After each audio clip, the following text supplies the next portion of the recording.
many women in midlife feel overwhelmed and they think they're already too stretched, how they can add on top of the rest of the things, fitness, nutrition, meditation, etc.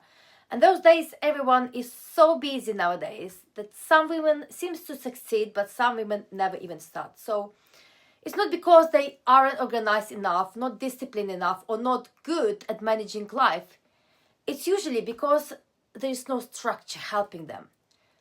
I know midlife is hectic. It's not just work. It's not just kids. It's not just trying to lose the weight. It's everything all together. It's work, kids, whether it's little ones or teenagers, elderly parents, relationships, social commitments. And then somewhere at the bottom of the list, it's you.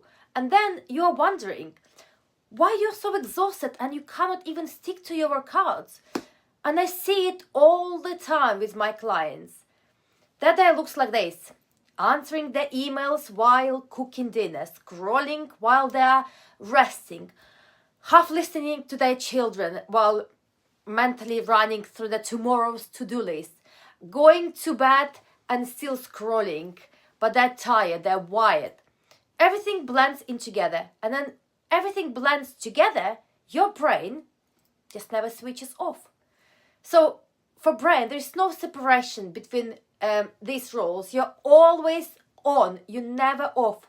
And in midlife, especially if you're navigating perimenopause, sleep changes, more stress, sensitivity, that constant switching is absolutely draining for us. So now, here's where it gets really, really interesting. A lot of women tell me, I don't want a strict routine. I don't want to feel restricted. But the woman who has got no routine, they are the ones who actually feel trapped, because without the structure, work blends into the family time blends into the rest becomes that constant scrolling when your mind is not off, and exercise that actually disappearing fast. So routine isn't restrictive, it's protective for your own sake, ladies. It protects your time, it protects your energy, it protects your sanity. And let's talk about multitasking for a second, okay? Because this is what we're all doing, and I'm guilty in this as well. We all think that we're good at it, but we are not indeed. You can't train properly while checking your WhatsApp messages or answering the phone or talking to your friend. You cannot properly rest while you're answering your emails. You cannot really be present with your kids while thinking about your work. So nothing gets your full attention, and your nerve system never actually settles and never resting.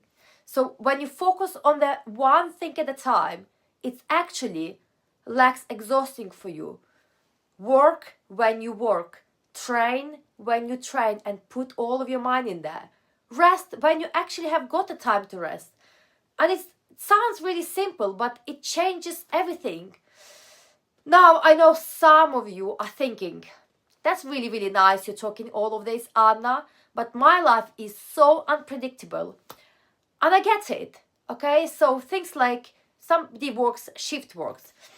Somebody's got different schedules, caring for elderly parents, busy at some, with the deadlines at work at some period of time. So you don't need one perfect routine, ladies.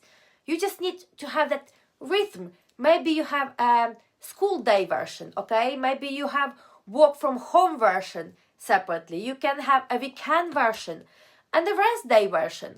It doesn't have to be rigid. It doesn't have to be all the same. But having some repetitive structure keeps you in the momentum. And the momentum is what changes your body. Momentum is what builds confidence. Momentum is what stops you starting over again, that every single month or every Monday. So personally, I sit down once a week with my diary. I put in on all non-negotiables first.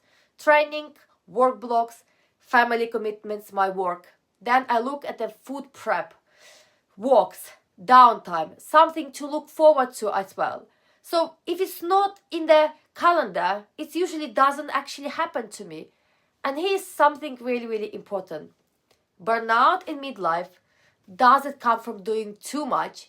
It just comes from doing too much without recovery or boundaries. If you don't schedule your downtime, you will eventually crash into it.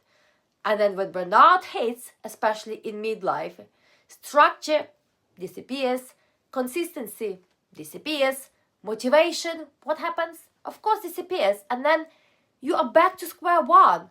You tell me you want to lose weight, okay? You want to have that energy. You want to feel confident in your clothes again.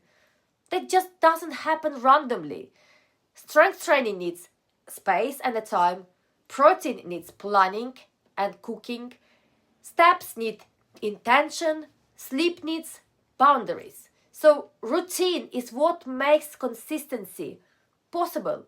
And consistency is what changes our body. Okay, so I don't want to change the whole life. I don't want you to think that all of your life has got to change. But just sit down for 20 minutes and write your non-negotiables. Block time for training. Block your time for movement. Block your time for food preparation and planning. And then, yes, block your time for actual rest without scrolling. So stop waiting for the motivation to magically appear. We need to create the rhythm and the momentum instead, because routine isn't just for professional sports people. It's with the proper routine, everyone is successful. The business people, as well as us, women. Okay, so women who are holding everything together and want to thrive in midlife, not just survive it. They do follow the routine. They do set the time to rest, to work, and to exercise. I hope this little lecture, this little training will be helpful for all of you, because that's what we need to understand moving forward.